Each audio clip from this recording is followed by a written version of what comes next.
Hey, what's up, folks? It's Richard Haick here, Zenny62, and I'm down here on Broadway in Oakland, and taking a look around, seeing what's going on here, and it's pretty sombering, or it's sobering. It's there's a lot going on. Uh, Oakland is often the epicenter of social unrest, if you want to put it that way.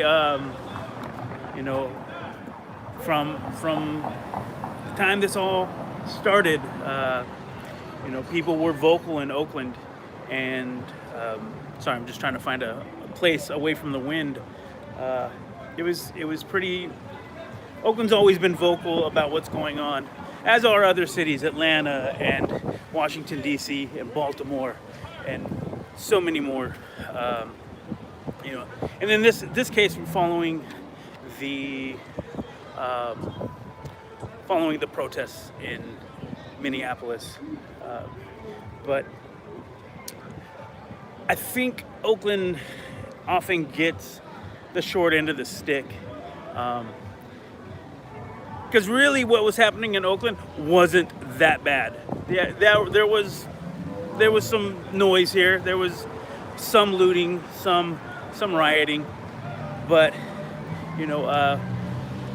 Oakland, or not Oakland, but San Francisco was actually much worse off. If you look at how downtown Oakland is made, it's constructed, its people, how it's legislated.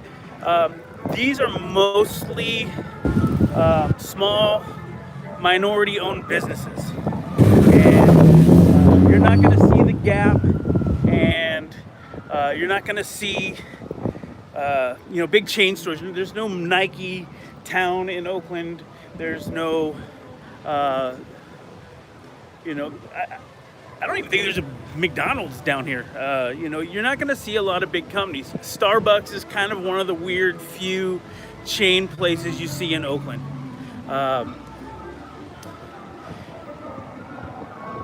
And I think a lot of people do realize that, and a lot of people also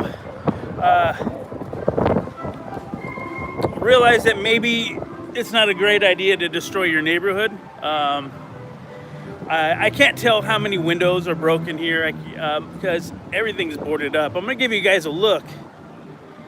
A lot of boarded up spaces over here at Citibank. There I can tell they've got their windows busted out. They've got it boarded up. Some of it from the inside, so you can actually tell that they got hit. And in a lot of ways, I think some of these banks deserve it because they funded a lot of civil unrest. And I don't think this is, I honestly think this is not a bad thing. I think maybe it's something to wake up the corporate entities. What I do find pretty fucking awesome, pardon my French, but this is so Oakland. As people have come here and they didn't just come out here and tag everything and make it look trashy. There are people. Oh, there's this guy out here. He's they're painting murals. There are names. They're trying to make something good out of something that is just inherently evil, And when I say inherently evil, I'm talking about police brutality, racism. I don't find rioting to be evil. I find it to be, an outlet for anger and frustration at a system that just honestly just shits on people, and if you were watching the news,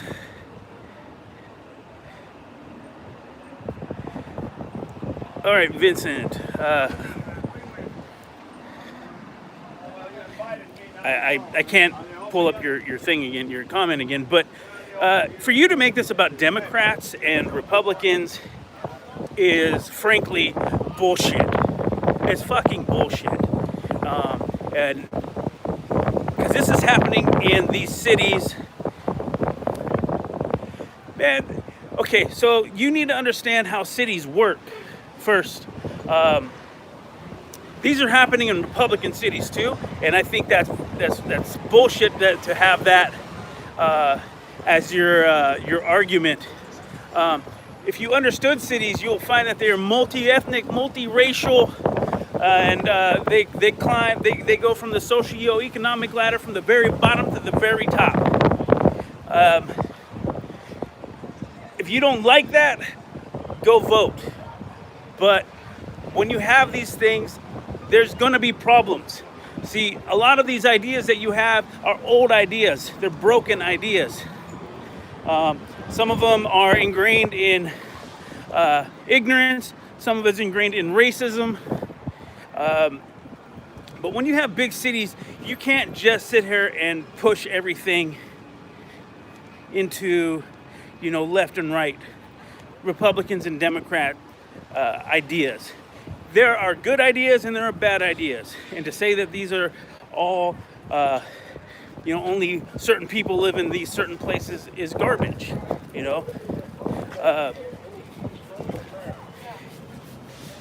To say that only certain people run these places is garbage. Because you know what? We see in Republican states and Republican-run cities the same mismanagement, the same broken circle of garbage as you see everywhere else. This isn't a left or right issue. This is just being a decent human being. It's who's gonna cater to who. Are you gonna cater to big business or are you gonna cater to the people? And when you say, oh, these Democrat places, when you have 500,000, 1 million, 5 million, 10 million people in a city, these little town ideas do not work. You got to have parks because there's no open space in big cities a lot of times. So you have to fight for that. You got to have infrastructure. You got to have transportation. You got to have housing. These things they're not going to come out of your pocket. You're not going to pay for somebody else. When you have these ideas that only I matter, every man for himself, you're the problem with this country. Every man for himself has ruined this country. If you want to look at the differences between what happened or what's happening now and how we were as a country 50 years ago, 70 years ago. Today is the anniversary of D-Day. You saw a country that came together, took care of its own for the most part. If you weren't scraping up scrap metal in the street, your grandma was working on my grandma came from Minnesota, and she came to work on the Liberty ships in Richmond, and that's how my family got here. My grandfather got here because he was fighting in World War II. My grandfather was part of the invasion of Normandy on D-Day. When he was done with his service, he was brought back to the States, and he was brought back to, I want to say he was brought back to Oakland or Alameda. But that's besides the point. People worked together. People took care of each other. If you go back even one generation, the difference between a Democrat and Republican was nominal. They might disagree on something like an abortion or how tax money is spent. Very minor stuff. Otherwise, everything was pretty even keeled. We got people in power right now who only want to divide and split us up and make us fight with each other about bullshit. And when you say these things, you're part of the problem. You're trying to divide and be a part of this bigger problem. Instead of wondering, hey, what happened with Why do black people feel this way about the police? Or why do police feel this way about black people? How did the police problem get this way? This wasn't the way the police were in 2000. All this bullshit that you're seeing right now has been ramping up steadily since about 2001. When you started to see all this terrorist bullshit that got thrown in to the mix to keep us in fear and start keeping, get us divided. And then we started giving up things, we're taking off our shoes at airports. We're getting, there's no fly lists and everybody's a terrorist. And, all these ideas, put us to where we are today. Police weren't great, but they weren't just shooting people indiscriminately like they do these days. And that's kind of that's a problem. And maybe they were. Here's the other side of that coin. There's a lot of folks, and unfortunately the numbers don't really exist because they got buried. And I would tend to believe it that this type of racist policing and abuse of power has been happening for a long time. But it's the fact that we have cell phones. They're ubiquitous. Everybody's got one in their pocket. Some people have two. They're everywhere. And you can't deny what you're seeing these days. Well, people deny it, but it's idiotic to do so. Everybody is under more scrutiny. Yes, politicians probably cheated on their wives, took backroom deals, and everything else. But now everybody's got a Twitter and a Facebook, and everybody's going to say something. Everybody's got a camera that takes a video or a photo or at least an audio recording. So you're going to see a lot more of this. And they don't like it. Nobody wants to have that sort of transparency or that sort of I'm losing the word here, but they don't want to have to face that responsibility. They don't want to have that policing of the police or your politicians.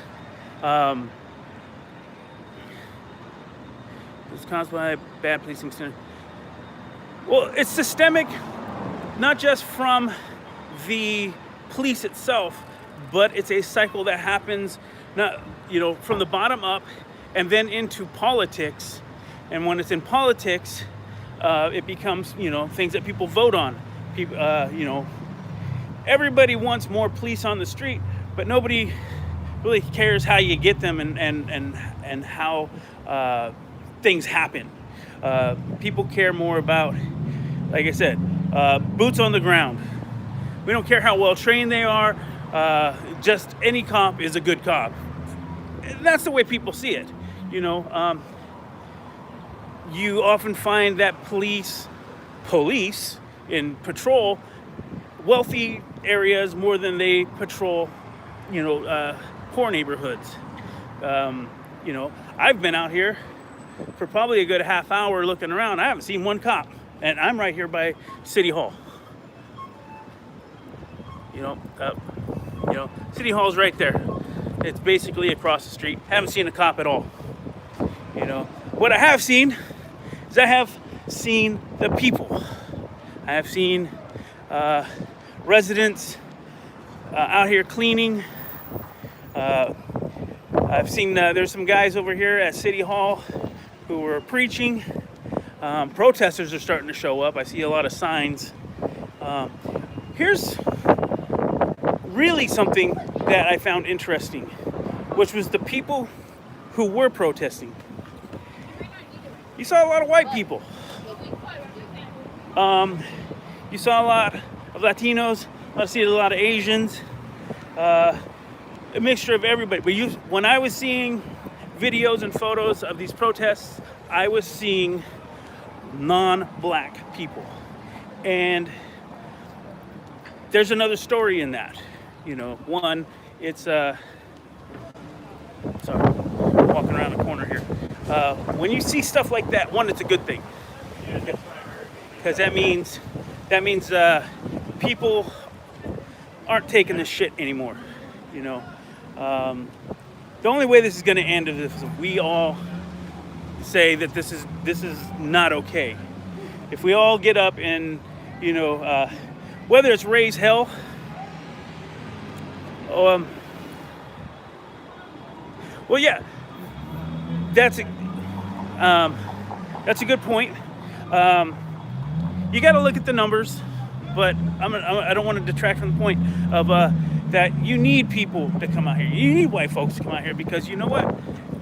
They haven't been doing anything for all these years. White folks haven't done shit. There's a few. There's a couple guys who marched Martin Luther King. It was probably more of a photo op. Good press for your election back then. There's so much trash that we haven't had to deal with. But here's where I think things are going a little sideways for the establishment. Like I said, saw a lot of white folks out here doing whatever they're doing. Let's rewind a couple months. You have people who've been sitting on their couch for 2.5, 3 months. Can't go to work, have no money, seeing everybody else get a little piece of money. I personally had to go on unemployment, and I'm a photographer. There ain't nothing for me to do unless I want to be out here covering riots, which I'm trying. But the event work, the portraits, all that stuff for me is gone. I tried to do the Uber thing for a minute, see if I can make some money there. Nobody's going to work. Nobody's going to the airport. Nobody's trying to go to a club or to the bar or any of that stuff. So who am I giving rides to? I spent more money driving around trying to find people than I did making money. You got a lot of frustration to build up. But at the same time, so people, all we got was a measly $1,200 plus a couple hundred more for a kid, $500 per child. Some of us don't have kids, some of us do. $1,200 for 3 months? I don't know anybody really who's paying that little in the Bay Area. I don't know anybody paying that little in other parts of the country do. Big cities, man, rent is money. $1,200 ain't getting you much. And if it did pay your rent, it's not covering your cell phone or your groceries, your car insurance, or even gas in the tank.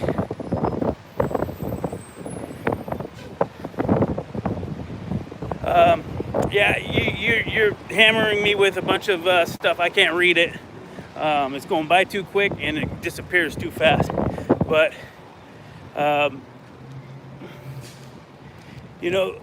taking a walk up here through Broadway, just kind of give you guys a look around. If I can zoom in here, there's graffiti and so forth, but it seems like a lot of people are just trying to get back to work and get back to life.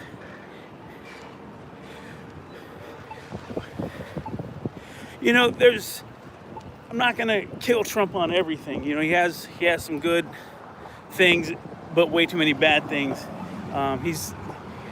It feels like the legislation he does put into place is more self-serving than it is for the greater good of the people. Some of these things are going to hit him in the ass as soon as he's either voted out of office or as soon as he's gone his 2 terms, if he manages that. There's all kinds of prosecution aimed at him as soon as this is over. Holy crap, it's windy. I'm trying to get down to old downtown Oakland because I saw some things that were interesting. Because that's a different little spot. Oh, it's been really windy the last couple of days. If it hasn't been windy, it's been just god awful hot. Triple digits in some places in the Bay Area. So out here in the old downtown, you know, pretty much all the businesses are boarded up, but besides messages of peace and, you know, racial equality and sorry, got a hiccup and there's a bus in the way, you know, there are a lot of the names of the people who have been murdered, killed, however you want to describe it, by police. You know, I have a couple friends who are or were police, and not just people who are police, but black people who are police. One is my former martial arts instructor, and then I have my friend Piper. If you guys ever heard of the band Flipside, he's a rapper with those guys. They actually just did a song about all this. Piper's pretty well known for a thing he did called Cops and Robbers, where it's somewhat of a life story, but it's basically a tale of, you know, how the media spins a lot of this, and what it's like to be a black person from the neighborhood who becomes a cop. You know, if you look him up, you know, he's pretty open about what he's done. You know, he used to sell drugs and stuff, and you know, he's just a hood kid, just doing hood, you know, just what he does. You know, he thought that selling drugs was going to be the way to do it, and then you know. You know, he got educated, found leaders who took him under their wing, and you know, he tried to do something with his life. You know, he was a rapper, which was great, but even the music business is tough. But he eventually became a Alameda County sheriff, and anyways, it's just an interesting story. He eventually gave it up. I don't want to speak for him, but I got the feeling that it's a job that drove him to hate his own people. Is the way I kind of gathered his comments in a conversation we had. You know, which is really messed up. You know, for a black man to dislike black people because of how he has to police them, that's fucked up. That's, you know, it's not healthy, you know. But the things you were talking about is kind of what we talked about. You know, what's going to change? What has to change? And, you know, we came up with ideas. And one of those things is like, you know, we can't police this way anymore. We have to have one of the things was community boards of some sort, where I'm trying to get into a not bright spot. Oakland has something like this, a community watch group who, with the police and the politicians, review instances of bad policing, you know, whether it's you know, violence or just corruption and that sort of thing, and have some sort of power in the ability to recommend firing or suspension, and as well as prosecution. You know, one of the problems that Oakland and a lot of police agencies have is, you know, internal affairs is internal. It's police policing police, and It's not a, you know, it's rare when they find themselves at fault. And even in this case, with George Floyd, even with this case, you're finding that it took a lot of noise from the public. It took riots and Amish people protesting and witches and you name it. It's funny that the people that we see out there who are saying something. You have congressmen and senators and mayors and council people who are in the streets with the people, including some of the police.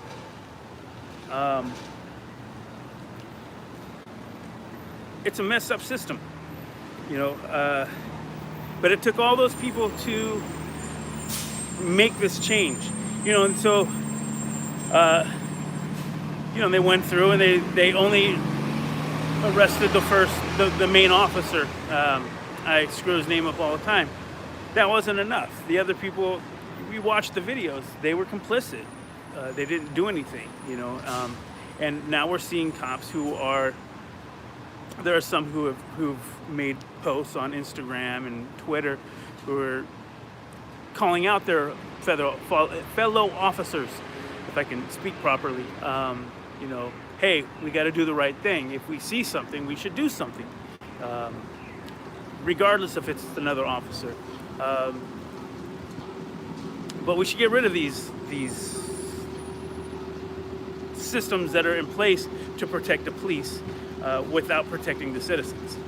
So like I said, community watch groups to have some power to do something, whether it's fire, suspend, prosecute, police. The other thing we talked about was, take away their benefits.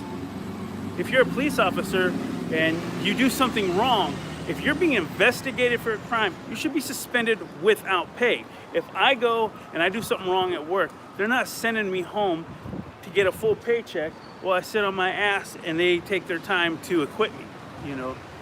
They're not looking for that. They're looking to get rid of me. They're looking for reasons to back up that that idea to fire me or suspend me or whatever they're going to do, dock my pay, take a benefit away, whatever, demote me. That's what any other job would do. But for police, you sit at home waiting for somebody to clear you is really what it comes down to. Then you also have district attorneys, and I've had my run-ins with those guys, especially here in Oakland and Alameda County, who are elected officials, and they feel like they're elected based on their ability to get convictions. They don't want to take hard cases. They want the easy win. And for them, it's funny is I got into an argument with the district attorney because that is exactly how it works. I had, police detectives and everybody else telling me, hey, this is what we're going to do. We're going to recommend charges, but they're not going to do anything about it unless they feel like they can get a conviction. And to have the police tell me that, that's pretty candid. But to have a deputy district attorney tell me that, it really makes me feel like the system's only out for the easy win. And when I brought that to the attention of the actual district attorney, they only cemented that argument. They're looking for the easy win because that high rate of conviction looks good to voters. Look, so they're not going to take crimes that they should. Police corruption cases, they're not going to take those unless they have so much evidence to the contrary. And even if they do, sometimes they just bury it. It just sits there and they let it run out. There's only so much that we see as citizens. There's so much that happens behind the scenes that we never find out about. If this, I saw some signs that were saying, these are just the ones we've seen. These are just the ones on video. And, how many other people have been murdered, shot, beaten, bit by dogs, whatever else, and they didn't have the wherewithal or the ability to photograph or otherwise document it. There was nobody around to help them, and we don't know about it. And we find out all the time that police reports are fudged to protect the officers. They're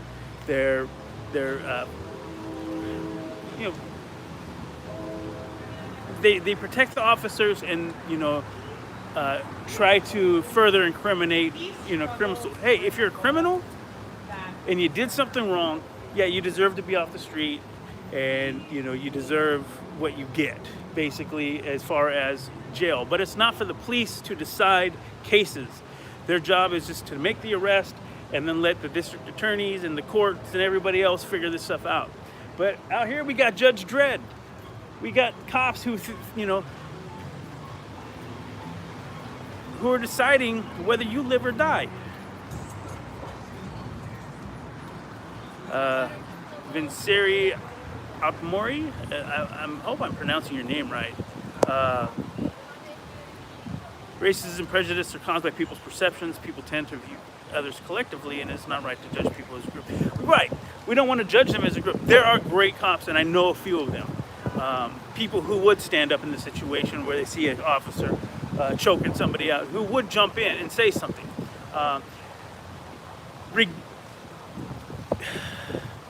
Despite what we want to believe, cities like Oakland and Richmond actually have a really good track record of not shooting people. It happens. I'm not going to say we don't, but we have a pretty good track record. Richmond has a great one. I don't think they've actually had to shoot anybody for a few years because they've taken the steps to try and de-escalate situations. In talking to my friends, one of them actually did a thing on Facebook, and he's like, I'm probably gonna regret this, but what do you think we should do? How we should move forward.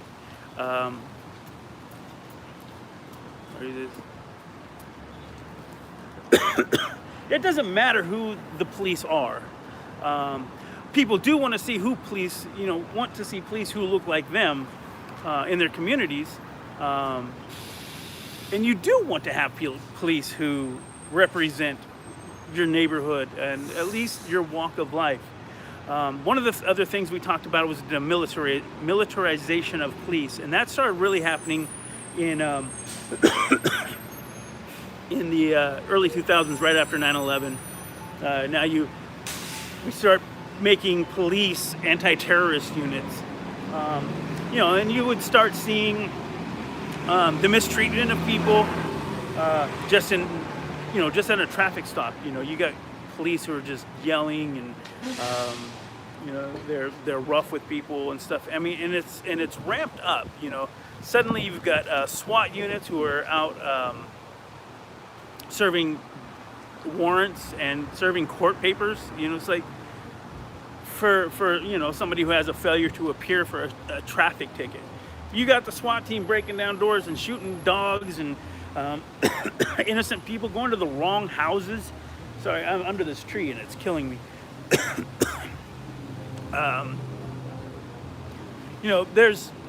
And then when those things happen, nothing happens. Excuse me.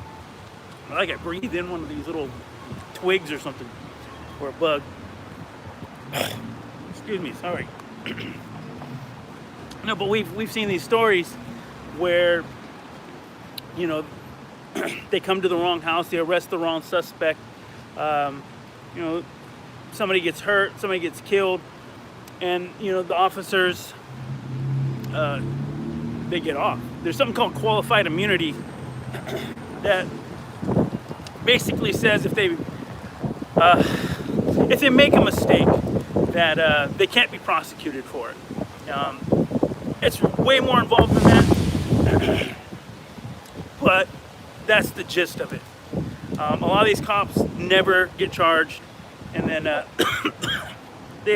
excuse me, I don't know if you guys can see all this stuff that's just blowing around, It's like right in my face. I should probably find somewhere else. But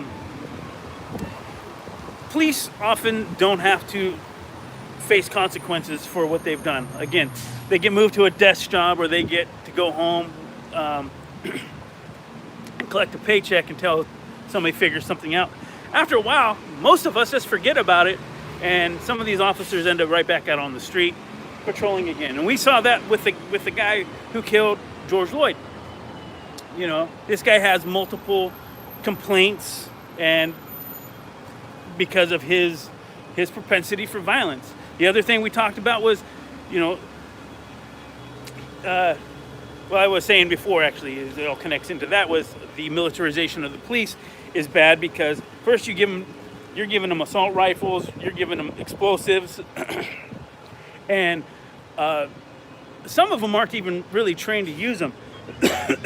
You know, but they've got big armored vehicles, and you know, it's rare that officers are facing that. Okay, maybe you know, there's been a few incidents. I remember that thing with the guys in I think it was Los Angeles, some bank robbers with a huge shootout with police. Yeah, they could benefit from a vehicle like that. You know, I see these vehicles more often hanging out at down at where they have that thing in the middle of the summer where it's a night out. Excuse me, I'm dying out here. Where they're just letting people climb around in the armored vehicle. You know, maybe it's kind of a recruiting effort. But what we saw after 2001 was all these military guys who went from high school to war to the streets with minimal training, minimal readjustment time, you know, to figure out how to be a part of society again. And then they use the tactics they use in Iraq and Afghanistan to police American people. You know, that's not okay either. The use of police tactics does not work in a relatively peaceful home setting. These are not occupying forces in a foreign land. These are American streets with American people with rights. I'm just blew into my eye. And people are acting, you know, we have cops who, you know, everybody's ordered down on the ground at gunpoint, regardless of what the crime is. Sometimes something so stupid, you know, if these were murderers, you know, child abusers and rapists and stuff, no problem. But to do that to people who, with a speeding ticket or who are parked funny, it's ridiculous. It's not conducive to anything. And when you do this, especially in black communities, people who already have, who feel like they've been kicked in the face their entire lives, just because there is systemic oppression that happens. You know, I'm white for the most part. I'm actually Syrian Lebanese and half white, but I didn't get that great olive skin. So I mean, I see a little bit of it, mostly at the airport. For some reason, I'm always randomly chosen for inspections. But hey, I admit that, and I know full well that I get the benefit of the doubt because I have my light skin. I'm white, you know. I've seen it happen. It's happened to me. It's, you know, to say that everybody else has had those same opportunities is complete bullshit. You know, in these, I really appreciate actually a lot of this stuff that's happened recently because whether it's politics or, in this case, people who are in the streets marching because another black person was killed for no reason. I've got to deal with a lot of racists, and a lot of them have been coming out of the woodwork in the past few years, and a lot more of them have been coming out in the last few days. And it's really funny to me, honestly, what a few people who are set on finding someone will do. I've seen where they call it getting doxxed, where people will find someone and then find out where they work, where they live, and get them fired and so on. And for the most part, I don't like it, but some people deserve it. Just the stuff that we've seen, people just coming out of the woodwork, especially these all lives matter people, like they don't get it. Usually a bunch of small town dumbasses who can't figure it out. They just want to raise hell. They think there's this white fragility. Everybody thinks that the white man is days are numbered, and I'll be honest, they are. I believe within the next 40 years, whites will no longer be the majority in the United States. And there's all kinds of reasons for that, and I don't really care about it. I'm like, this is a world that you're gonna have to take it.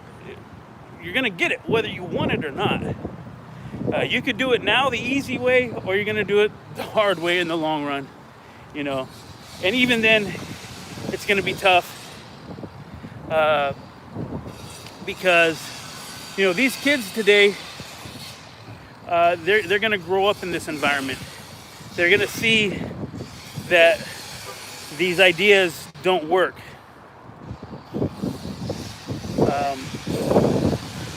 They're not conducive to a greater good.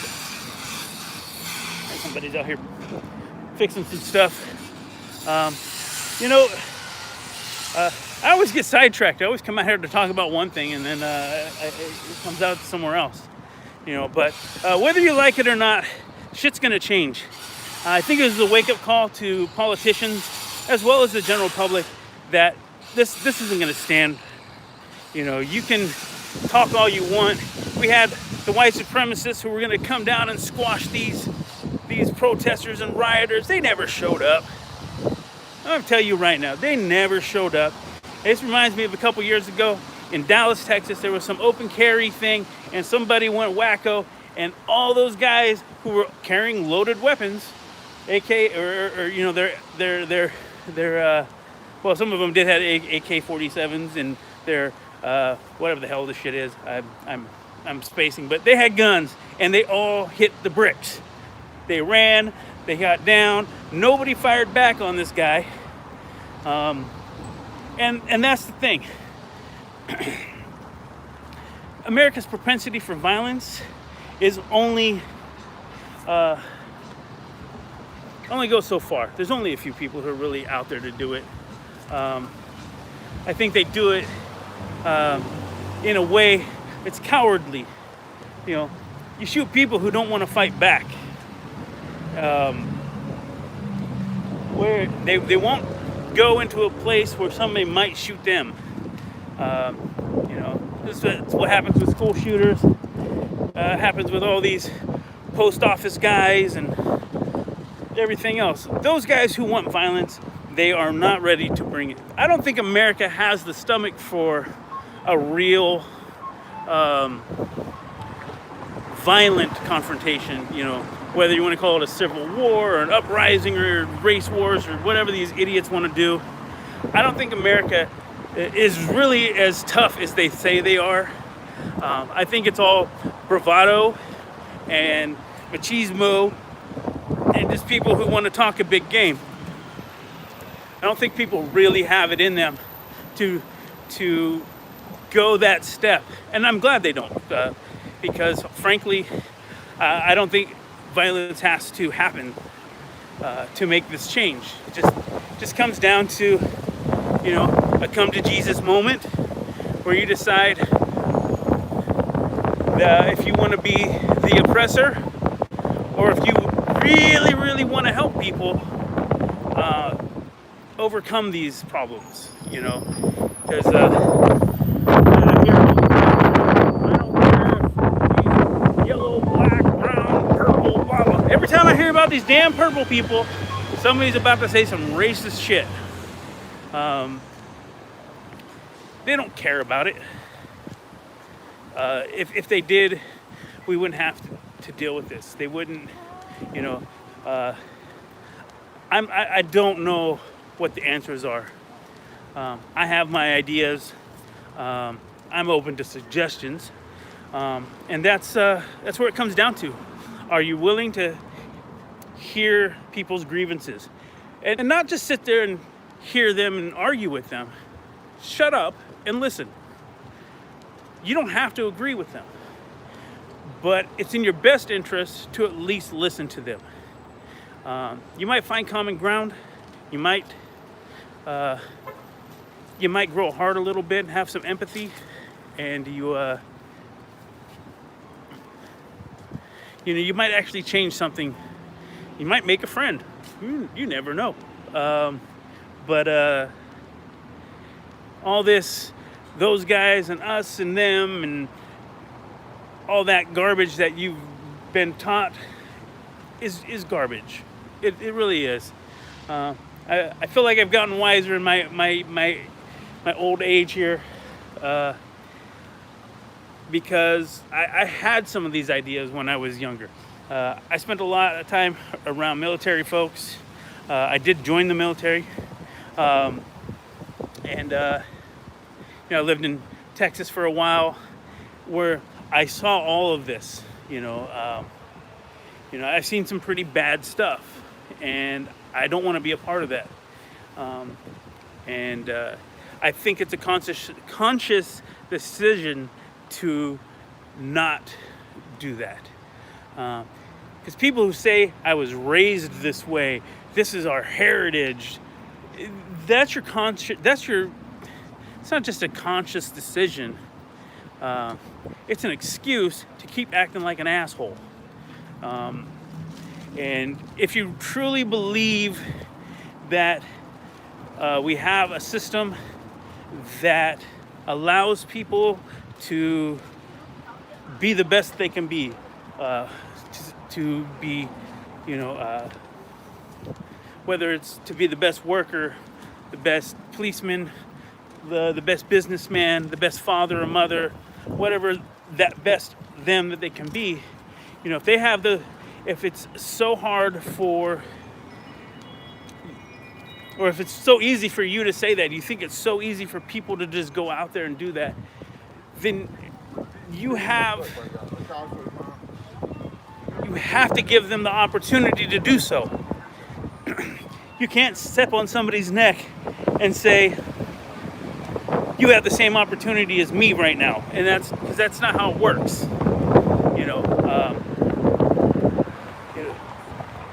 And that's the way people think it should work. And that's pretty messed up. So let's rewind that. If you think that everybody has the same opportunities in America, prove it. Just prove it. Prove it with your actions. I don't even care what you have to say, because your words mean nothing. Prove it with your actions. Fight with those people. Stand in the street with those people. I always see, I don't care what you have to say, but I respect your right, and I'll fight for your right to say it. Bullshit. Because we've been seeing it all week, where people are out here protesting, and we're finding people always on the wrong side. We have people talking about Antifa, who aren't actually a real organization. They're just some people who all sort of believe in something. There's no uniform. There's no you don't pay dues into the organization. It just is what it is. But then you have white supremacists who are like, we're Antifa, and then they go and smash some stuff up. You have police who are complicit in the rioting themselves. There's just it's ugly. If you really believe this stuff, be out here with the people, support the people, and have actions that meet your words. But like I said, I got led astray here by stupid comments, and I wanted to show you what's going on here. Um, like I said, I've gone around a few blocks here. There's the Marriott. You know, like I say, here's old downtown. You know, all these windows are boarded up, but you know what? You go, we're right on the border of Chinatown, and you know, businesses are open. There are people out here scrubbing the walls. Some people who are doing what they can to clean up the place.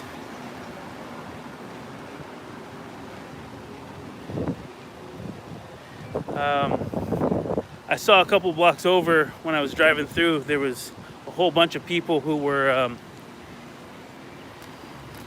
scrubbing the graffiti off. You know, I've seen some muralists or painting over graffiti. Again, the names of the people who have been the victims of this violence. There's been people out, I've been seeing people getting dropped off, probably by Ubers or somebody, with their signs in their hand. Most of them white. Like I said, a lot of white folks out here. And I did want to kind of touch on that, which was why are white people out here protesting? One, this is bullshit and we need to do something. Excuse me.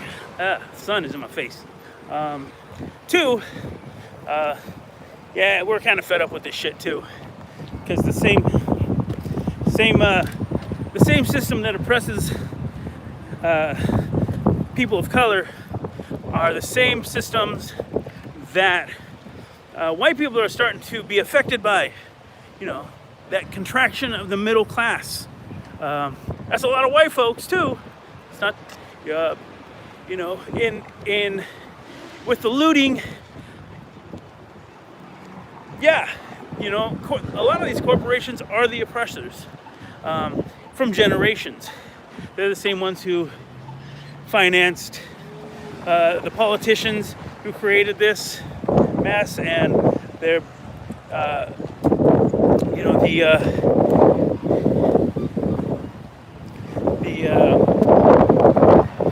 the groups and the actions of other racist organizations. You know, when we dig, we find that these guys are in the KKK or some sort of white nationalist organization who actively oppress people. Well, these same people have been using everybody else, you know, to screw white folks over too, you know, because once you get past that block of, all right, we push these people down far enough, but we need to make more money, so we're gonna screw poor white people too, and that's a fact, you know. A couple years ago, we were out here protesting, you know, the corporate system, you know, and I think not just the racial injustice in all this is out here rioting, but people are rioting for other reasons. They're protesting for other reasons, and it's not just it's not compartmentalized. So people are out here are, you know, they're angry about a lot of things in the world, you know. We're angry that, you know, if I got cancer, that I got to create a GoFundMe because there's nothing for me as far as medical care, you know, or, you know, maybe I got laid off from my full-time job with my full-time job benefits, you know, and now I have to work 2 or 3 part-time jobs just to make that same amount of money. You know, maybe your kids, because of that, your kids suffer. They don't see their parents. They can't afford to do the things that they need to do. You don't have the same opportunities. because again the money's dried up. You know, there's a lot of this stuff. The other one is I'm also seeing a lot of white folks getting fucked with by the cops. You know, there's a march going on here, so I'm here just in time. So City Hall. Oh, hey, these are the first cops I've seen, and I've been wandering around here for over an hour. I'm gonna go mask on here because I'm gonna be around folks. I'm gonna try not to get arrested.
Here we go.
That was the bulk of folks.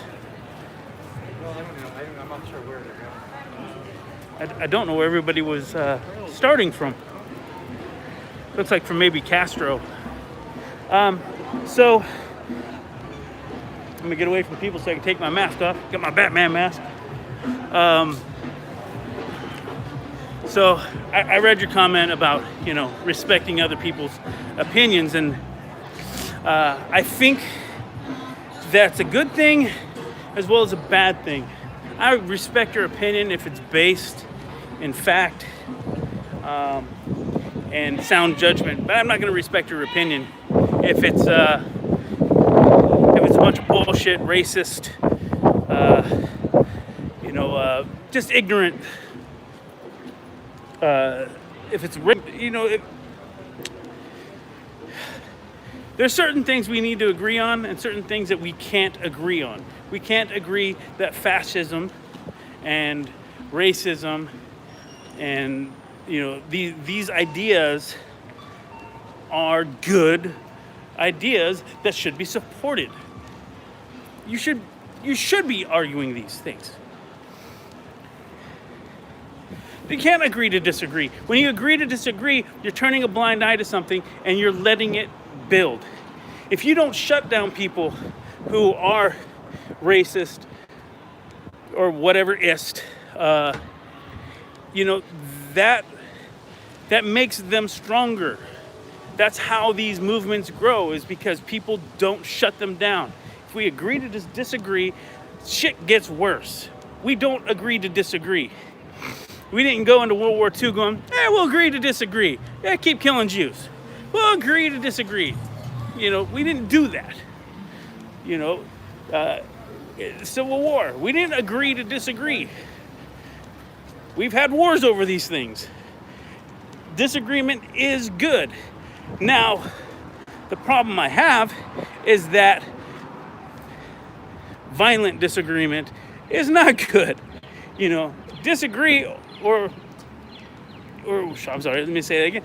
If I don't agree, now you must die. That's when these things go wrong. When your beliefs are so militant and so backwards, and it involves having to off somebody, these people have to go, which is a lot of the rhetoric we have right now, let's say immigration, for instance. A lot of that's based on garbage and in racism and in fascism, So let's go over here. These guys got to go. They don't belong here. That's the stuff that got they got a lot of people killed. It's what got, their genocide after genocide were built on that. Now, if we want to have disagreements on meaningful things, like how should we solve this problem, that's good. We should have that agreement. We should have that discussion, and it should be well-mannered. People don't know how to disagree anymore. We're all just keyboard warriors at this point. And you don't have an opinion. You're going to listen to it, or that's it, and everybody has like this super tough guy thing that they do, where they're, let's meet somewhere and we'll, fight, or whatever the stupid macho bullshit is that people do.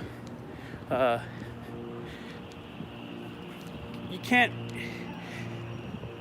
One of the things that needs to be brought back to American schools is debate, and just because not only are these arguments happening here, they're happening in the courts, and they're happening in the halls of legislation across this country and across the world. It's uncivil. We haven't got to the point now where we have senators beating the shit out of each other in the middle of a session. That does happen in places. But you and me talking, going crazy on some stuff we barely understand is, we don't have to put up with that. You know, I can agree with you basically halfway. We don't have to agree to disagree on things that are hurtful, and things that are that don't benefit people at all. Now, we might have a disagreement on how to fix things, and we should find that middle ground. Man, you guys are going crazy now. Hey, let me know if I'm still live. But I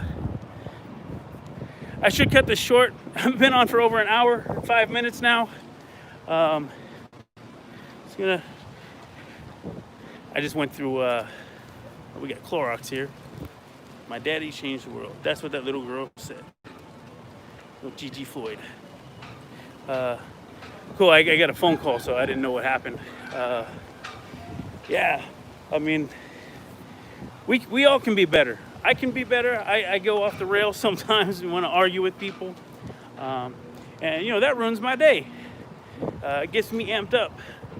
You know, we should all do better to leave some situations alone. But we should also know to speak up when people need to speak up. Because that's what happened and what's got us all here.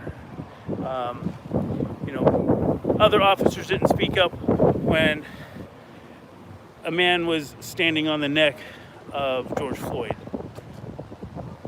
You know, sometimes we can't just let things go. You know, and we've back in the old days when you saw something happening, you said something about it. Now we're just like, it doesn't bother. Nope, I'm not looking. This is not me. That's not my business. We have this "it's not my business" attitude. Or if you do say something, you're some sort of a snitch. You're a bad guy, man. That's some fucked up thinking.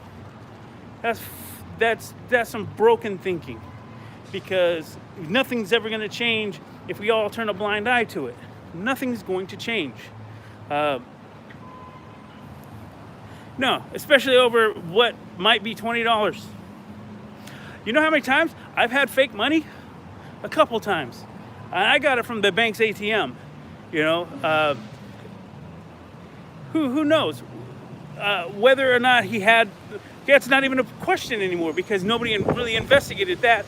Now we're busy investigating his death and having to have a second autopsy because the first autopsy was a clown show. You know, we don't get to argue the real points of the arrest. We have to now argue the points of his death.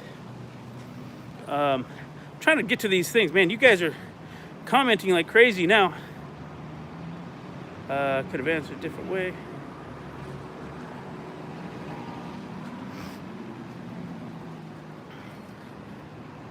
Yeah, I'm gonna let you guys argue some of this stuff about how police officers and police departments are different.